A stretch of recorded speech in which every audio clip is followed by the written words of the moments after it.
Olá, turma! Tudo bem com vocês? Espero que sim!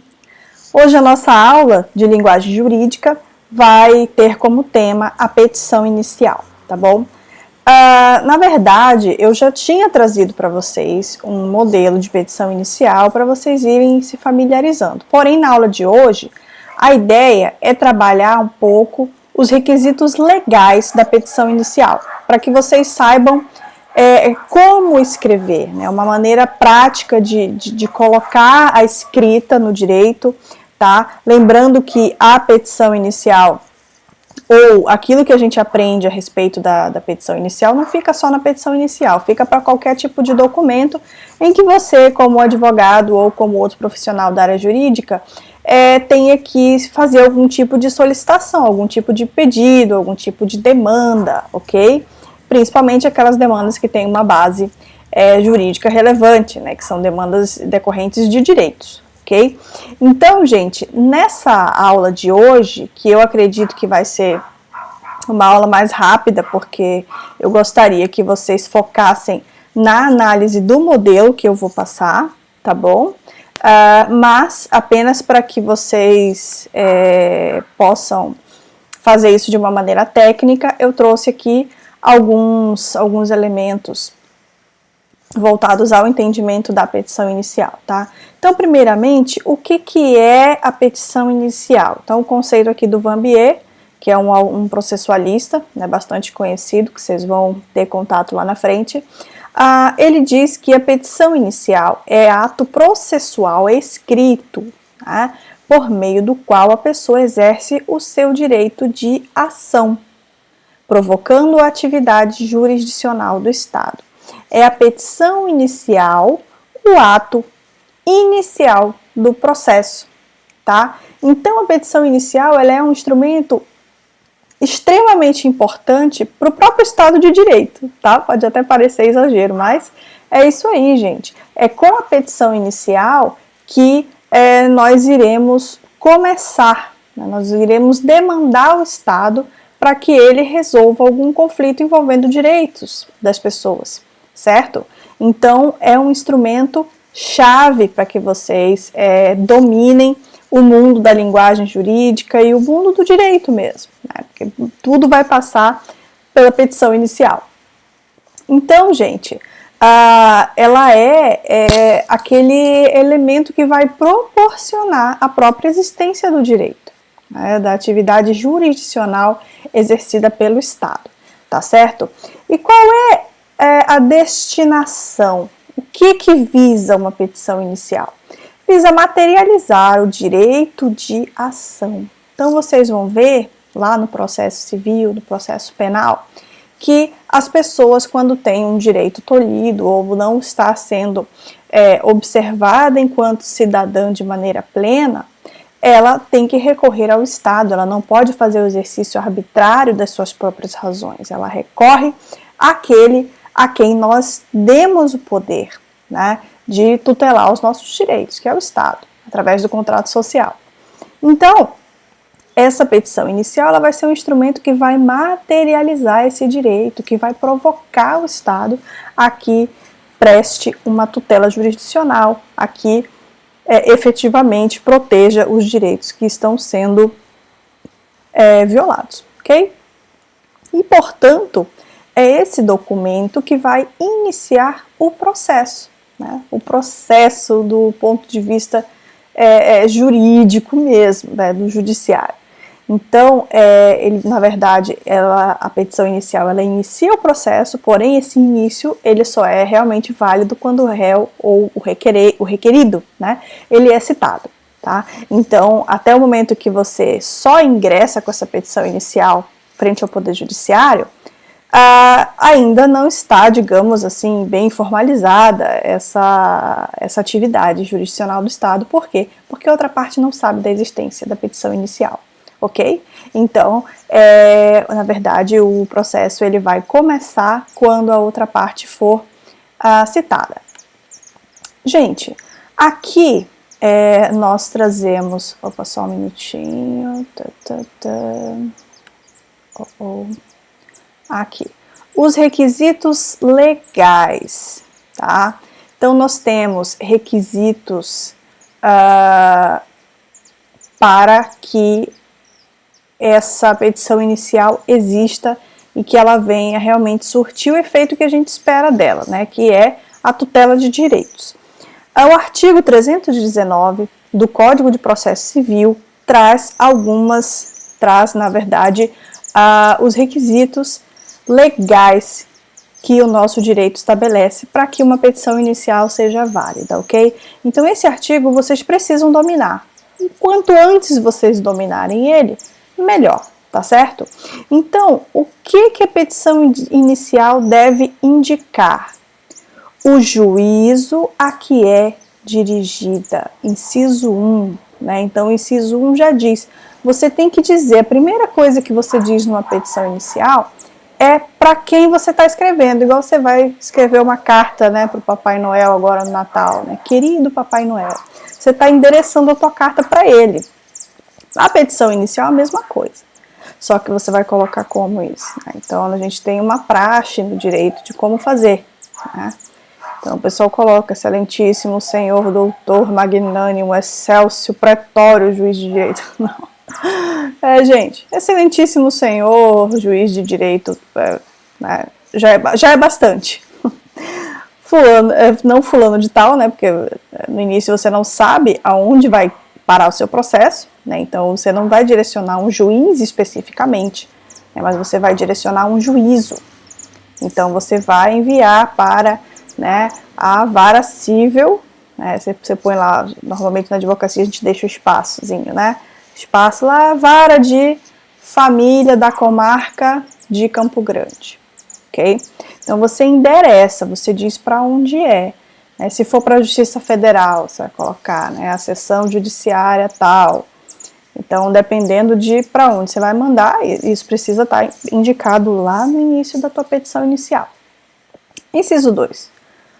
Nomes, prenomes, estado civil, existência de união estável, a profissão, o número da inscrição do cadastro de pessoas físicas, CPF, ou do cadastro nacional de pessoa jurídica, CNPJ, o endereço eletrônico, o domicílio, a residência do autor e do réu. O que é isso?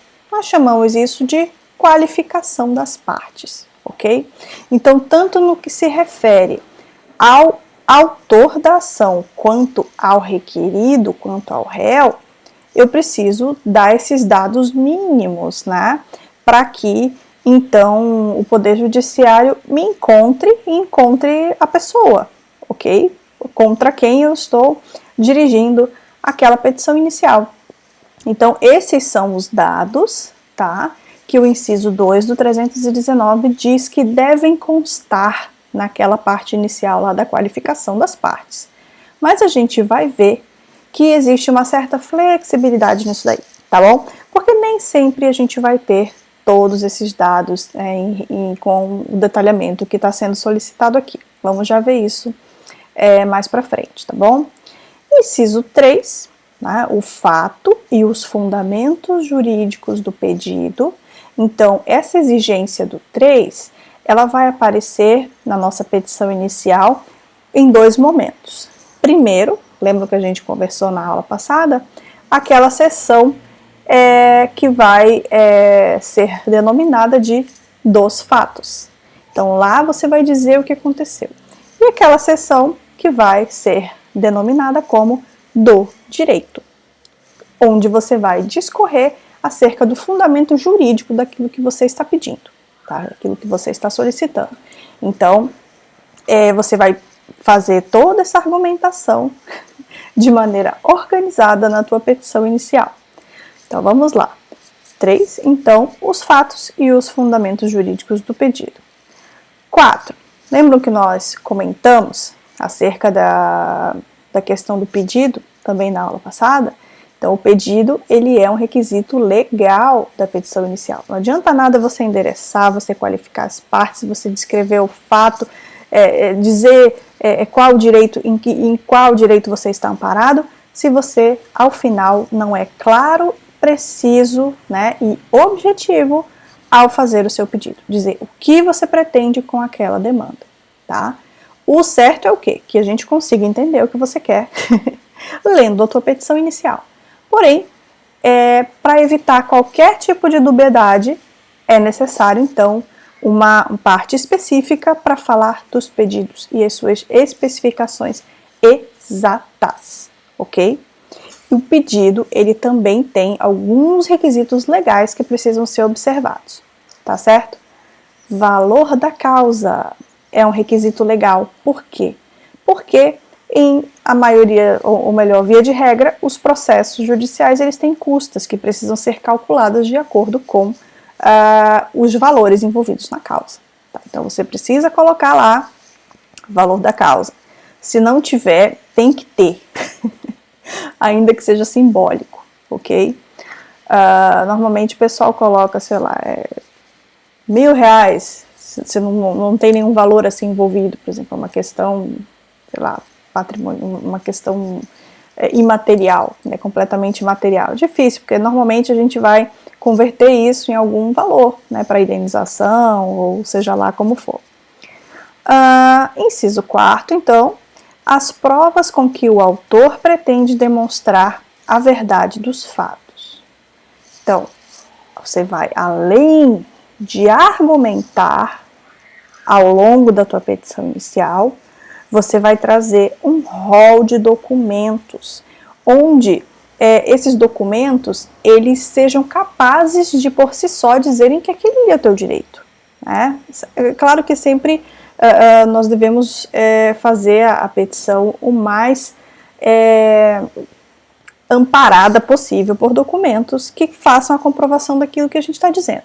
Nem sempre é possível. Né? Tem casos em que você vai ter que solicitar aí uma perícia, vai ter que solicitar uma auditoria, fazer outro tipo de produção de provas ao longo do processo. Mas, iniciando o processo, você precisa ter minimamente ali as provas, pelo menos uma parte delas. Né? Você precisa arrolá-la no teu processo para dizer, para demonstrar a verdade ou os fatos alegados. Ok? Que mais? Inciso 7º, então, nós temos a opção do autor pela realização ou não de audiência de conciliação ou de mediação. Isso é uma exigência do novo Código de Processo Civil, em que você precisa se manifestar se você quer ou não fazer a audiência de conciliação ou mediação, que são meios extrajudiciais, né, meios alternativos de resolução de conflito. Então, se você não quer nenhum tipo de conversa, não quer fazer acordo, quer que vá diretamente, que essa questão seja discutida no judiciário, o que você vai fazer então? Você vai dizer que você não quer. Você opta por não realizar audiência de conciliação ou de mediação, tá certo? Então, esses são os incisos do 319, porém, 319 não para por aí, ele traz alguns parágrafos que a gente deve também conhecer, tá certo? Ó, aqui, eu gostaria de destacar com vocês essas questões relativas a alguma flexibilidade que o código traz para dados que não sejam possíveis de serem encontrados, tá? Então, primeiramente, parágrafo 1º. Caso não disponha das informações previstas no inciso 2, poderá o autor, na petição inicial, requerer ao juiz diligências necessárias à sua obtenção. Então, se de repente ele não tem essas informações, ele pode pedir para que essas informações sejam levantadas, ok? Parágrafo 2º diz que a petição inicial não será indeferida se, a despeito da falta de informações a que se refere o inciso 2, for possível a citação do réu. Isso aqui, gente, é uma flexibilização, né? Porque às vezes você não tem todo aquele detalhamento, mas com o que tem é suficiente para fazer a citação do réu.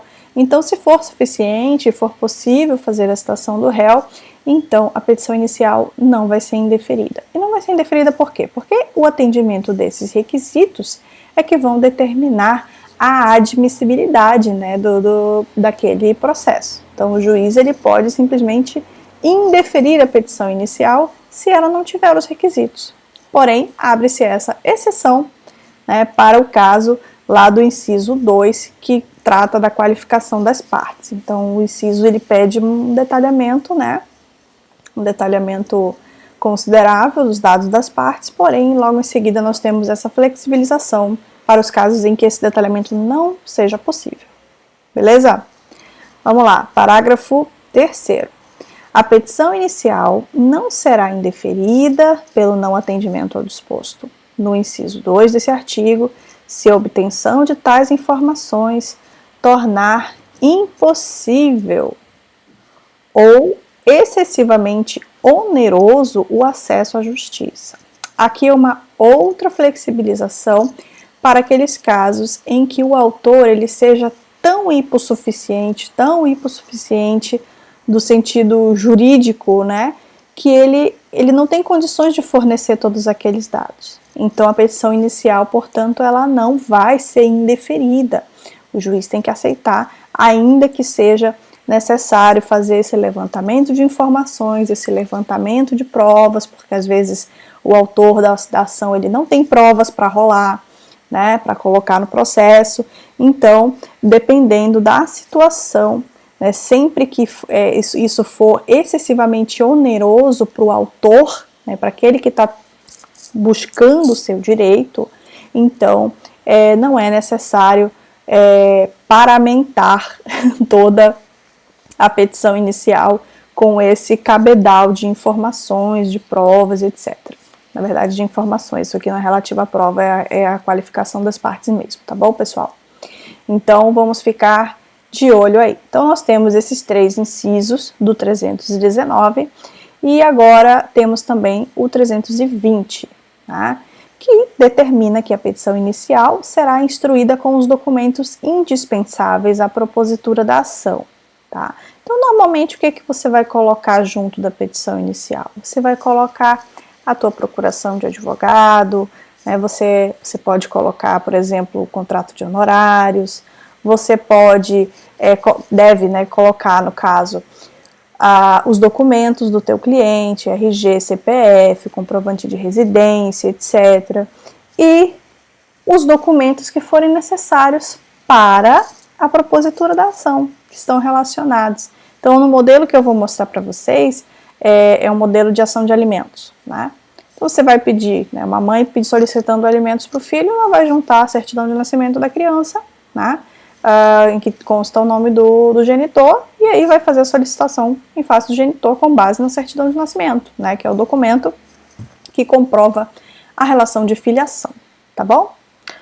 321, né, o juiz, ao verificar que a petição inicial não preenche os requisitos dos artigos anteriores, né, do 319 e 320, deixa eu subir aqui para não atrapalhar, ou que apresente defeitos ou irregularidades capazes de dificultar o julgamento do mérito, determinará que o autor, no prazo de 15 dias, emende ou complete a petição inicial, indicando com precisão o que deve ser corrigido ou completado. Então, pensando numa questão de economia processual, vocês vão ouvir falar muito disso ao longo do curso, o juiz, né, se ele tiver uma petição inicial ali que não está lá muito boa, né, está meia boca, ele pode pedir então que que o advogado emende, que ele refaça, ou que ele complete as informações que foram passadas de maneira incompleta, tá bom? Isso é ruim para o advogado, né, porque deve ficar, aquele advogado ali eu precisei, né, mandar emendar a petição dele, tipo, não fez a petição direito, etc. Não é legal. O legal é que você apresente todos os requisitos, né, e não tenha que passar por isso. Parágrafo único, aí sim, né, se o autor não cumprir a diligência, o juiz indeferirá a petição inicial, ok? Então, vamos lá verificar como isso acontece na prática, né? Vamos ver aqui no nosso modelo disponibilizado. Deixa eu dar uma olhadinha aqui, como é que eu faço? Aqui, ok. Esse aqui é um modelo, tá? No final do arquivo tem a fonte dele, tá bom? Um site jurídico Então, não é todo site jurídico que traz, assim, bons modelos, né, mas às vezes a gente encontra. Esse eu dei umas adaptadas para poder falar de coisas que constam no artigo. Então, para vocês darem uma olhada aqui, ó, excelentíssimo senhor, doutor, juiz de direito da Vara de Família e Sucessões da comarca D. Por que que tem esse espaço aqui? Porque você não sabe onde vai cair o processo, né? Então, ele vai, quando a petição ela é protocolada, ela vai ser distribuída, né, entre os juízes disponíveis, entre as varas de família. Então, aí, só posteriormente que você vai poder dizer aqui qual que é a vara, se é a primeira, segunda, terceira, quarta, etc. Né? Isso aqui você vai poder preencher, né, obviamente. Então, veja aqui, ó, qualificação das partes. Nome, né, aqui o nome da menor que está solicitando os alimentos, né, representada por sua genitora. Aí tem uma questão doutrinária envolvendo isso, mas eu não vou entrar nesse mérito, que é relacionado ao direito de família, né? Quem é o requerente, né? A genitora ou é a criança? Então, alguns dizem que é a criança, outros vão dizer que é a genitora, outros vão dizer o que se precisava ou não a criança figurar aqui, né? Mas, enfim, são questões outras, que a gente não vai entrar nesse mérito agora. Mas vejam só como as partes estão qualificadas, né? Nome, nacionalidade, fulano de tal, brasileira, menor impúber, nesse ato representado por sua genitora, de nome tal, nacionalidade tal, estado civil, profissão, portadora da cédula de identidade, aí o número do CPF, o número, residentes domiciliados na rua tal, tal, tal, tal, e aqui ainda faltou o endereço eletrônico, né? Faltou o endereço eletrônico, colocar aqui, ó. Por ser advogado, bastante procurador, que essa subscreve, que essa assina, tá? Procuração em anexo, tá vendo? Rol de documentos, vai bem instruído. Bem respeitosamente, a presença de Vossa Excelência com fulcro na lei tal, tal, tal, propor o seguinte. Tá? Ação de alimentos. Propor a seguinte ação de alimentos em face de... Aí o nome do requerido, né, o nome do genitor que está devendo alimentos, né, não paga alimentos para o filho, aí tem que entrar com a ação. Muito chato isso. Mas, ó, preliminarmente, isso aqui é um outro jeito de dividir as petições, né, cada um vai encontrar o seu no futuro, mas alguns colocam aqui um tópico específico para justiça gratuita, né, outros você vai pedir uma liminar, né, que o juiz tome uma medida mais urgente. Coloca tudo aqui no preliminarmente ou divide, tá? Tranquilamente. Ó. Pede aqui a justiça gratuita e aqui dos fatos, né? Conforme faz prova, certidão de nascimento e anexo, o requerente é filho, tal, tal, tal, vai contar a história do casal, né? Quando foi que se separaram, qual que é a profissão da mulher, quanto que ela ganha, quanto que a criança gasta, qual que era o padrão de vida dessa criança antes da separação, desse menor, né? Então, tudo isso tem que ser exposto nessa parte dos fatos.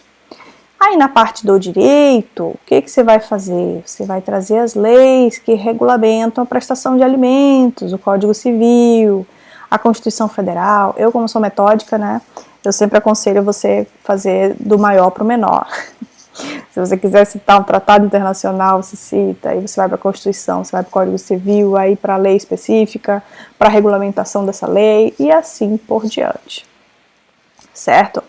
Aí você coloca o que a doutrina diz acerca dos alimentos, se quiser enriquecer a sua argumentação, porque tem muita gente que fala, mas está pedindo muito dinheiro para a criança. Você diz, não, conforme demonstrado, o padrão de vida da criança é esse.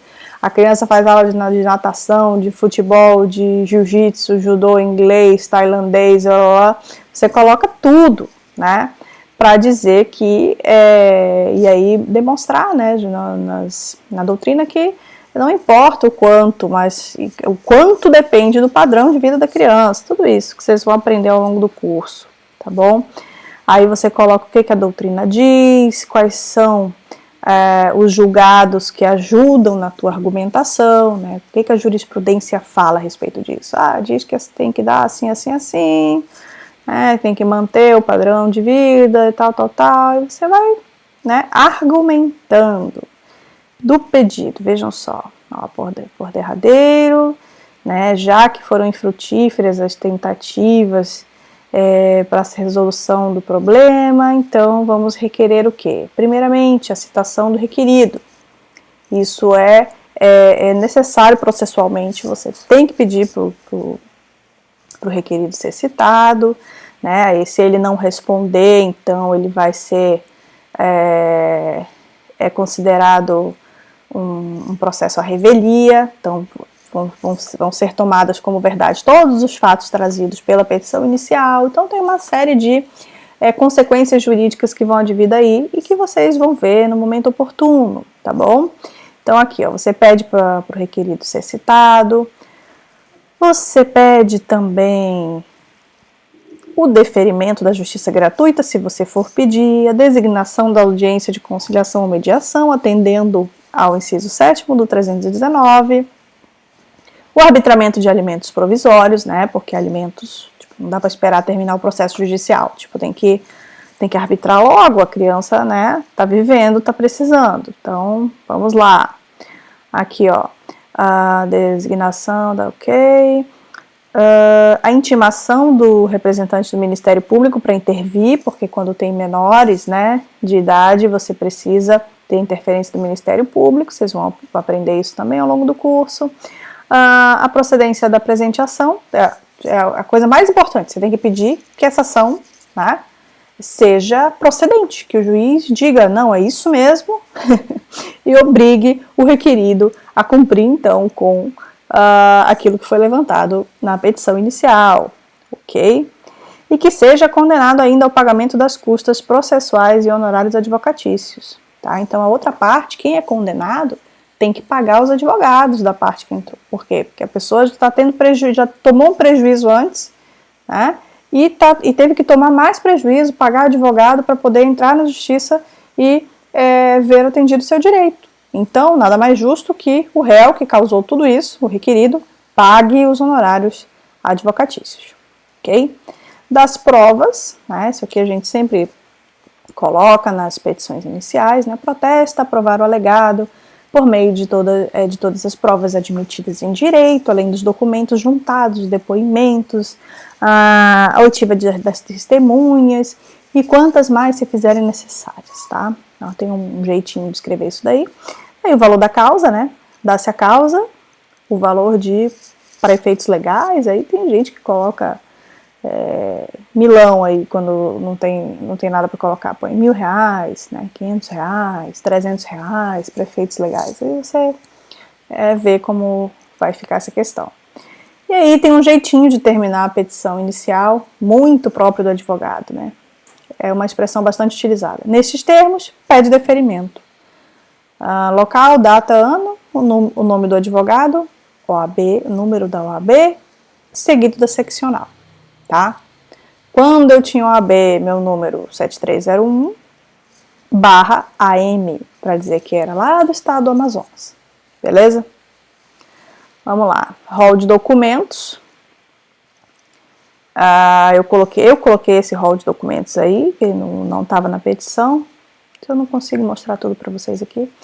Mas, ó, documentos de identificação do requerente, da sua representante, comprovando a filiação, documentos comprobatórios da condição de hipossuficiência, cópia de documentos relativos às despesas mensais e extraordinárias do requerente, rol de testemunhas e outras coisas que você queira incluir no processo. Tá certo, pessoal? Então, com essa aula, na verdade, eu gostaria de que vocês tivessem mais contato com a linguagem que se utiliza na petição inicial, para que, né, quem sabe, lá no final da disciplina, a gente faça um trabalho nesse sentido, tá bom? De que vocês elaborem, por exemplo, uma petição inicial, ainda que, obviamente, eu não vou ficar solicitando minúcias, detalhes técnicos para vocês, mas é mais para que vocês se familiarizem com esse tipo de petição, tá certo? Então, gente, eu espero que tenha sido útil essa aula para vocês, né? Nós vamos encaminhando aqui para o final da disciplina. Tem mais alguns documentos que eu quero mostrar nas aulas seguintes e a minha ideia, né, eu já fico feliz se vocês saírem dessa disciplina tendo uma boa noção dos documentos jurídicos, das palavras, do vocabulário que a gente está utilizando. Então, sempre que puderem, eu gosto muito de ouvir o feedback de vocês, tá? Então, se vocês, eu sei que, assim, virtual é mais complicado, mas sempre que possível escrevam, né? Comentem algo relativo à aula, alguma expressão que vocês acharam interessante, ou algo que vocês queiram saber, sobre o qual vocês tenham dúvidas. Não deixem de perguntar, não deixem de colocar aí nos comentários, no YouTube mesmo, ou lá no Classroom, entendeu? No nosso grupo de WhatsApp, onde vocês quiserem, mas não deixem de participar, de perguntar, tá certo? E vamos que vamos caminhando aí para a reta final da nossa disciplina, tá certo? Um grande abraço, até a próxima!